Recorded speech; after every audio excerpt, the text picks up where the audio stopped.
में जिस तरह से जन सैलाब उमड़ा है और जिस तरह से आप लोगों ने अपनी परिस्थिति दर्ज कराई है, निश्चय ही ये चुनावी सभा एक ऐतिहासिक चुनावी सभा रहेगी। मोदी जी को जय श्री राम,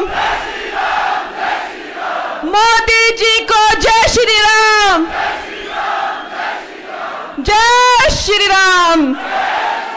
मैं आप सबका इस चुनावी सभा में अभिनंदन करती हूं और साथ ही भारतीय जनता पार्टी के सम्माननीय राष्ट्रीय उपाध्यक्ष आदरणीय सौदान सिंह जी, हिमाचल की शान पूर्व मुख्यमंत्री एवं नेता प्रतिपक्ष परम आदरणीय जयराम ठाकुर जी,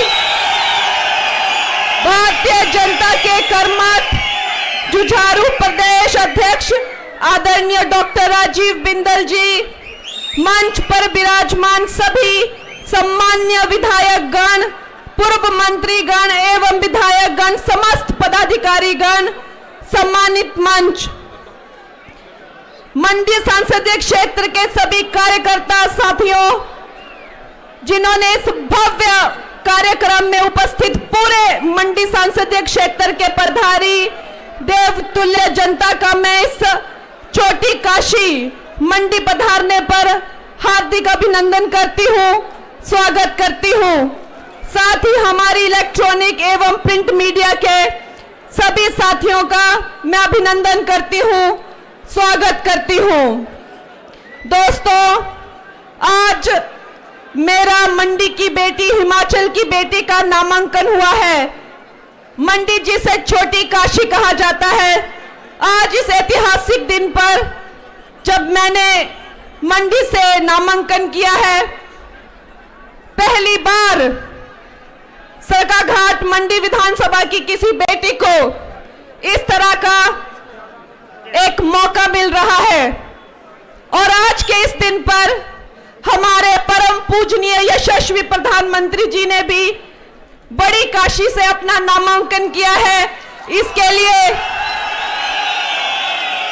हम प्रधानमंत्री जी को बहुत बहुत मंडी क्षेत्र की तरफ से, हिमाचल की तरफ से बधाई देते हैं।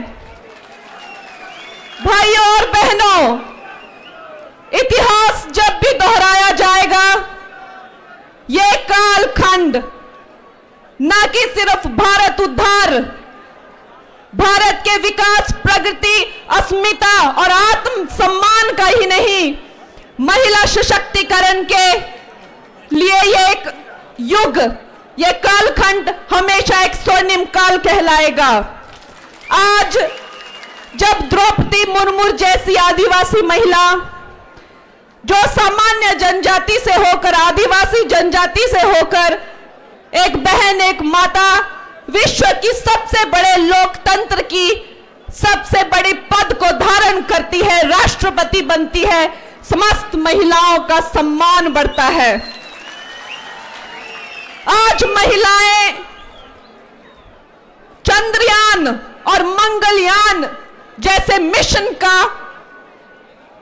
जब रिप्रेजेंट करती है, तो समस्त महिलाओं की योग्यता में और उनकी क्षमता में कोई दो राय नहीं रह जाती है। आज हमारी बेटियां न कि सिर्फ बढ़ चढ़कर जल, थल, नभ सेनाओं में हिस्सा ले रही हैं, जबकि तेजस और राफेल जैसे फाइटर जेट भी हमारी बेटियां चला रही हैं। दोस्तों, मंडी और भारत में आपको याद है, दशकों पहले एक वक्त था जब सबसे ज्यादा भ्रूण हत्या होती थी, लेकिन आज का वो वक्त है जब ना कि सिर्फ जेंडर में सबसे ज्यादा समानता आई है, जबकि अगर आप गोद लेने के क्षेत्र में देखा जाए तो सबसे ज्यादा बेटियों को गोद लिया जा रहा है। ये जो सोच बदली है कि बेटी कोई बोझ नहीं है, ये जो सोच बनी है कि हमारी बेटियां अगर घर में होती हैं तो इसका मतलब ये नहीं है कि बेटी का पैदा होना कोई दुर्भाग्य है या हम पर किसी तरह का कोई बोझ है। ये जो सोच बदली है, इसका आधार क्या है? समस्त देश की सोच बदलने का सबसे बड़ा आधार है उनमें आत्मसम्मान जगाना। आज जब आपकी बेटी, आपकी बहन, आपकी कंगना को आपकी प्रत्याशी बनाकर भेजा जाता है तो हमारी सोच बदलती है कि जब हमारी बेटियां हमारा नेतृत्व करती है तो हमारी सोच बदलती है।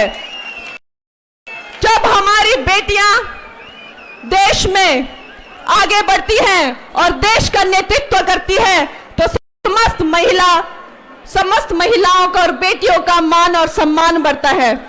दोस्तों, ना कि हमारी भारतीय जनता पार्टी ने, हमारे यशस्वी प्रधानमंत्री ने ना कि सिर्फ महिलाओं को पक्के मकान, इज्जत घर, गैस चूल्हे, या क्या हुआ, थोड़ा सा आप बैठ जाइए ना, कुछ लोग देख नहीं पा रहे हैं।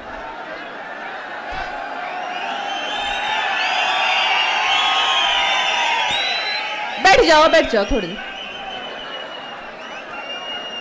ना कि सिर्फ महिला सशक्तिकरण के लिए गैस चूल्हे और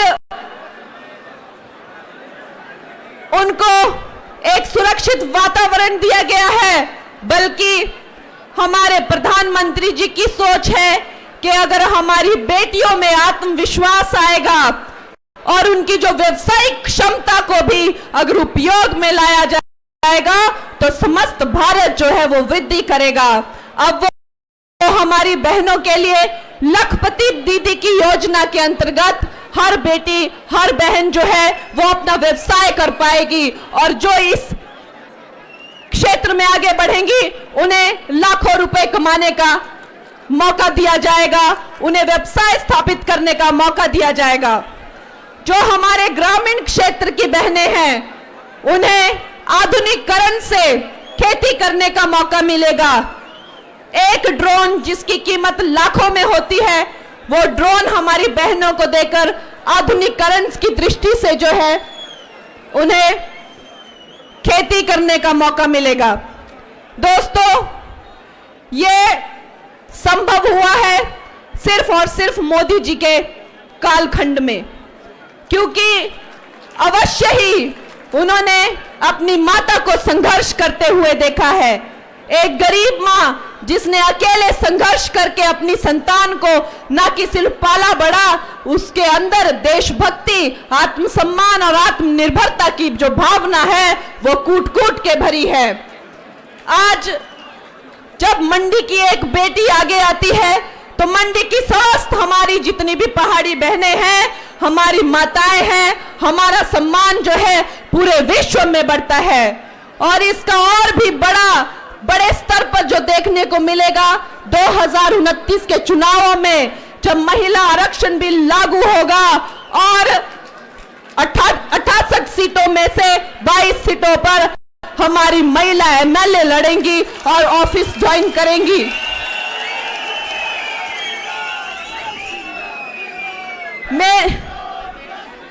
मेरी सब माताएं बहनें, आज जिस तरह यहाँ ये भीड़ उमड़ी है दोस्तों, इससे पता चल रहा है कि अपने लिए, अपनी बेटी के लिए, अपनी बहन के लिए मंडी का क्या भाव है और क्या गर्व है और किस तरह से मंडी जो है अपनी बेटी के लिए एक ऐतिहासिक जीत जो है वो दर्ज करवाने वाली है। दोस्तों, ये मानसिकता केवल सिर्फ महिलाओं के लिए ही नहीं बदली गई है। मानसिकता जो है सबसे पहले जो है हमें अपने विचार बदलने पड़ते हैं, तभी हमारे कर्म बदल सकते हैं। अगर हमारे विचार वैसे ही रहेंगे तो कुछ नया नहीं हो सकता। नया आधुनिकता तभी आ सकती है जब हमारे विचार बदलते हैं। कहीं ना कहीं हमारा जो भारत था वो एक गुलामी का चिन्ह लेकर चल रहा था। हम गुलामी के चिन्ह से अब तक कहीं उबर नहीं पाए थे दोस्तों। मुगलों की गुलामी करके, अंग्रेज अंग्रेजों की गुलामी करके अब तक हमारी मानसिकता यही थी कि हम कुछ अपने आप नहीं कर सकते, हम कुछ अच्छा नहीं कर सकते।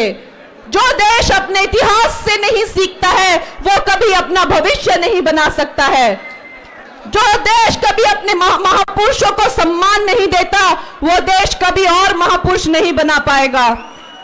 मोदी जी ने जैसे ही अपना ऑफिस संभाला सबसे पहले राजपथ का नाम कर्तव्य पथ रखा। उस पर जॉर्ज पंचम की फोटो थी। उस मूर्ति को बाहर निकालकर सुभाष चंद्र बोस, जिनको कहीं ना कहीं इतिहास के पन्नों में दबा दिया गया था, उनकी प्रतिमा जो है वो कर्तव्य पथ पर लगाई और समस्त देश के सामने एक बहुत बड़ा मार्गदर्शक रखा। उसी तरह उन्होंने सरदार वल्लभ भाई पटेल, जिनको इतिहास में कभी भी उनकी पूरी योग्यता के अनुसार उनको कभी क्रेडिट नहीं मिला। स्टैच्यू ऑफ यूनिटी विश्व का सबसे बड़ा स्टैच्यू बना के उन्होंने सरदार वल्लभ भाई पटेल की प्रतिमा जो है वो गुजरात में लगा के समस्त विश्व के सामने मां भारती के उस सपूत को, जिसने भारत वर्ष को आज अखंड भारत जैसे हमें मिला है, उनकी बदौलत मिला है, उनकी प्रतिमा स्थापित कर कर उन्हें भी श्रद्धांजलि दी। उसी तरह श्री राम, जिन्हें सिर्फ एक काल्पनिक किरदार बनाकर कांग्रेस वालों ने एक टेंट में रखा था। वो कहते थे कि श्री राम कभी हुए ही नहीं, वो एक काल्पनिक किरदार है। सुप्रीम कोर्ट में केसेस चले, सब सबूत मिलने के बाद भी उस केस को लटकाया जा रहा था। लेकिन जैसे ही प्रधानमंत्री जी ऑफिस में आए, उन्होंने सबसे पहले राम मंदिर का काम चलाया और आज राम मंदिर जो है वो पूरे विश्व के लिए एक हिंदुओं का सबसे बड़ा पर्यटन स्थल बना हुआ है। दोस्तों, हमें उसी दिन से पता चल गया था जब कश्मीर में जाने से बच्चा बच्चा डरता था। हमें पता चल गया था कि ये कोई साधारण मानवीय नहीं है। 90 के दशक में जब आपको पता है कश्मीरी पंडितों के टुकड़े कर करके जब कश्मीर से बाहर उनको निकाल दिया गया था, भारत का प्रशासन भी वहां जाने से डरता था।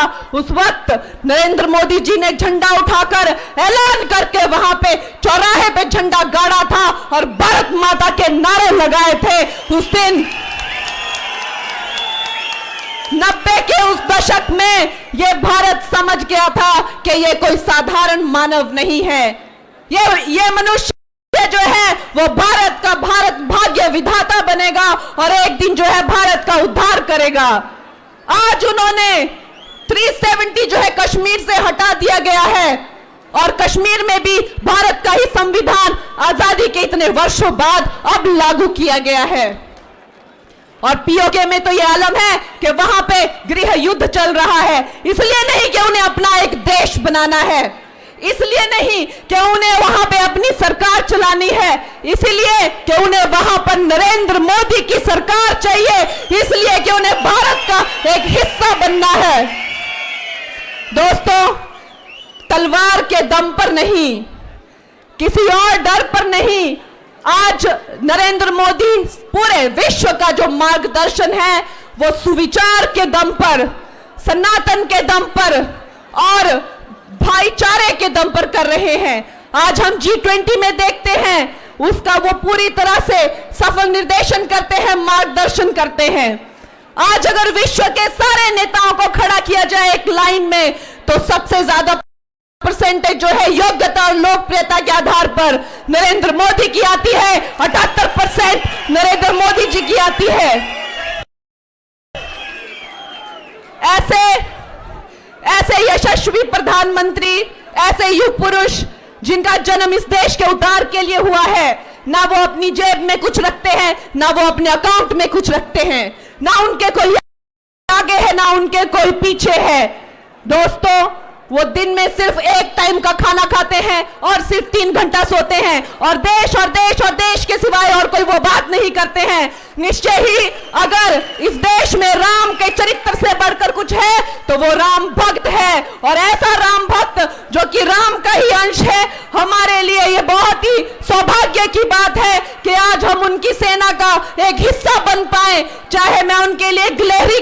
काम करूं, लेकिन आपकी मंडी की बेटी, आपकी प्रत्याशी बनकर, आपकी नेता बनकर,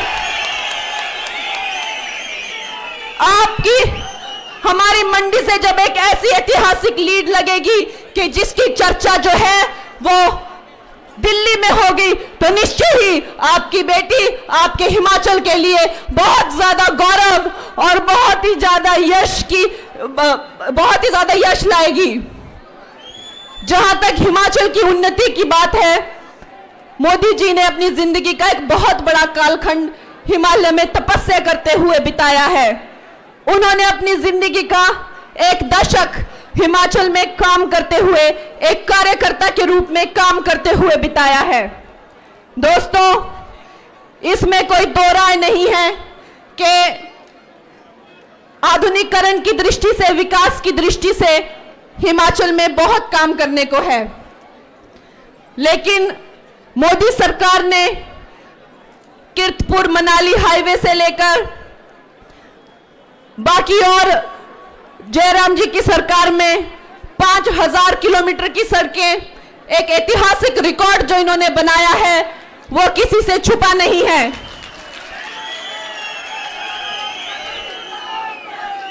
आने वाले वक्त में मैं आप लोगों को यह आश्वासन देती हूं कि जब मुझे फिल्म इंडस्ट्री में सफलता मिली, जब मुझे बहुत ज्यादा ग्लैमर मिला, सक्सेस मिला, तो ये नहीं कि मैं अपने परिवार को, अपने रिश्तेदारों को, अपने हिमाचल को भूल गई। मैं हमेशा अपनी रूट से जुड़ी रही, मैं हमेशा अपने हिमाचल से जुड़ी रही और आगे भी। अब ये समस्त हिमाचल जो है मेरा अपना परिवार है और मैं इसकी उन्नति के लिए और इसकी प्रगति के लिए पूरी योग्यता और अपनी पूरी जी जान लगा दूंगी। मंडी क्षेत्र में, क्योंकि आज हम मांडव ऋषि की इस पुण्य स्थली मंडी में हैं, तो मुझे याद आती है कि यहां पर विशेष कर हिमाचल एक देवभूमि है। समस्त देश के लोग ये समझते हैं कि हम हिमाचल में जाएं और आध्यात्मिकता की दृष्टि से जो है हमें कुछ दर्शन हो, कुछ योग या अभ्यास की जो है उन्हें उम्मीद होती है हमारे हिमाचल की देवभूमि से। दोस्तों, यहां पर शिव धाम का 250 करोड़ का प्रोजेक्ट जो है वो सेंटर ने अलॉट किया था। जयराम जी की सरकार उसे बना रही थी, लेकिन कांग्रेस की भ्रष्ट सरकार ने उसे भी रोक दिया है। मंडी यूनिवर्सिटी हिमाचल की सेकंड यूनिवर्सिटी जो है, जो यहां पर खोली गई है, उसे भी बंद कराने के कगार पर वो लोग आ चुके हैं। मेडिकल यूनिवर्सिटी के लिए भी जमीन अलॉट हो गई थी, उसका काम शुरू हुआ था, उसे भी बंद कर दिया गया है। ऐसे न जाने कितने प्रोग्राम, 1000 से ज्यादा कार्यालय बंद कर दिए गए हैं। हमारी सरकार आएगी तो हमारे पुराने सारे काम हम फिर से शुरू करेंगे। जैसे जैसे मैं हिमाचल का भ्रमण करती हूं, मुझे अवश्य ही लगता है कि भरमौर, किन्नौर, लाहौल स्पीति और पांगी जैसे ऐसे बहुत सारी जगहें हैं जो पर्यटन की दृष्टि से एक स्वर्ग है, जिनकी संस्कृति और खान पान, और चाहे आप म्यूजिक कह लीजिए, चाहे आप फोक कल्चर कह लीजिए, समस्त भारत के लिए ही नहीं पूरे विश्व के लिए एक बहुत ही उत्सुकता जगाने वाला विषय है। उसकी कनेक्टिविटी के लिए भी हम प्रयास करेंगे और अवश्य ही उसे जो है वो एक टूरिस्ट डेस्टिनेशन बनाएंगे। और दोस्तों, उसके अलावा सिराज हो गया, आनी हो गया, करसोग वैली जैसी अनटच्ड बहुत सारी जगहें हैं जो कि हमारे हिमाचल प्रदेश के लिए एक ग्रामीण टूरिज्म को लेकर, जहां पर हम जो है ना कि कोई इंटरनेशनल होटल्स या इंटरनेशनल ब्रांड्स को ना लाके हमारी खुद की बहनों को, हमारे एंटरप्रेन्योर्स को ही, उनका ही सशक्तिकरण करके सेल्फ हेल्प ग्रुप्स के माध्यम से जो है होम स्टेज के हम जो है काम करें और लोकल इकोनॉमी को बढ़ावा दें। सबसे ज्यादा लोकल इकोनॉमी को बढ़ावा देगा जो हमारा अपना रहन सहन है, वेशभूषा है और खान पान है। उसको मैं चाहूंगी सब हिमाचली जो हैं वो अपनी वेशभूषा को, अपने रहन सहन को बढ़ावा दें, ताकि ये पर्यटकों के लिए और भी ज्यादा आकर्षण का केंद्र बन जाए। उसके अलावा जहां जहां हम पर्यटन बढ़ाया करेंगे, उसके साथ ही हम वेस्ट मैनेजमेंट जो है वो प्लांट्स पे भी वर्क करेंगे। मनाली जैसी जगहें हैं जो कि दुर्गम तो है ही, साथ ही प्राकृतिक आपदाओं से हमेशा जूझती रहती हैं, वैसी जगहों पर भी हम वेस्ट मैनेजमेंट पर काम करेंगे। जहां तक रेलवे लाइन का सवाल है, रेलवे लाइन बिलासपुर तक तो नड्डा जी लाने की कोशिश कर रहे हैं। मैं कोशिश करूंगी कि हमारी रेलवे लाइन जो है मंडी तक पहुंचे,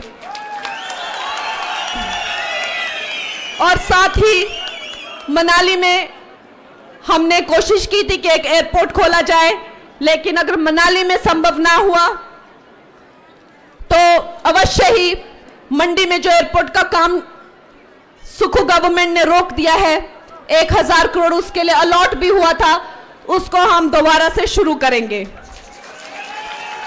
दोस्तों, आपको वोट देना है। एक विकसित भारत का जो सपना है हमारे प्रधानमंत्री जी का, वो 5 या 10 सालों का नहीं, 2047 में जो है, अभी 5 सालों में हम वर्ल्ड की तीसरी इकोनॉमी और अगले 25 सालों में हम वर्ल्ड की नंबर 1 इकोनॉमी बनेंगे। उस सपने के लिए आपको जो है वो वोट देना है। हमारे प्रधानमंत्री जी ने जो देश के लिए किया है, आज अगर देश आतंक मुक्त है तो ये कोई संयोग नहीं है, ये एक काम हुआ है देश पर जो है सुरक्षा की दृष्टि से भी, चाहे वो हमारी सेना बल हो, उनका आत्मविश्वास और उनको आत्मसम्मान दिया गया है। कांग्रेस की तरह भारतीय जनता पार्टी की सरकार ये नहीं कहती कि कहां सर्जिकल स्ट्राइक की, हमें बताइए, हमने नहीं देखा। हमारे मोदी जी कहते हैं कि हमने कोई एटॉमिक बम घर पे दिवाली बनाने के लिए नहीं रखे हैं, हमें भी पता है कि कैसे यूज करते हैं। तो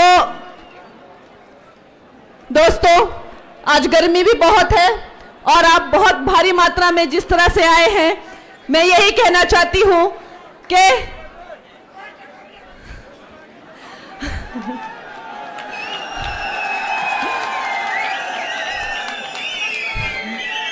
देखिए, ये जो जोश है, ये भारतीय जनता पार्टी के हर कार्यकर्ता का जोश है। और अगर आज हमारा परिवार 17 करोड़ का परिवार है और बढ़ता ही जा रहा है, ये आपके एक एक जन जन के, आप लोगों के ही किए हुए काम हैं, जो आज हम इतनी इस रफ्तार से जो है वो बढ़ रहे हैं और पूरे विश्व में जो है ये सबसे बड़ी पार्टी बनकर आई है। दोस्तों, इसी तरह से जो है आप लोगों को इस बात का भी ध्यान रखना है कि जब आप वोट देने जाएं तो आप पड़ोसियों को भी पूछें, रिश्तेदारों को भी पूछें और अपने साथ जो है 10-10 लोगों को लेकर जाएं। हमारे यशस्वी प्रधानमंत्री जी ने अगर 400 का संकल्प रखा है, तो हम लोग, जैसे मैंने कहा कि हमारा जो भी हो सके, हमारा तो मंशा तो यही होनी चाहिए कि हम 500 सीट दिलाएंगे, बाकी तो राम के हाथों में होता है। लेकिन हमारे मन में तो भाव ये हो सकता है कि अगर जिन मोदी जी ने 25 करोड़ गरीबों को गरीबी की रेखा से बाहर लाया है, जिन मोदी जी ने महामारी में भी सारे भारतवर्ष को और विश्व के कई देशों को जो है वो मुफ्त वैक्सीन दी है, जिन मोदी जी ने हमारी महिलाओं, हमारी गर्भवती जो बेटियां होती है, उनके पोषण के लिए भी उनको जो है 6-6 हजार की राशि दी है। हमारे किसान भाइयों को भी 6-6 हजार की जो है हर साल जो है वो राशि देते हैं। जिन हमारी बेटियों को छात्रवृत्ति, 3 करोड़ बेटियों को 85 हजार करोड़ की छात्रवृत्ति दी हुई है, वो हमारे मोदी जी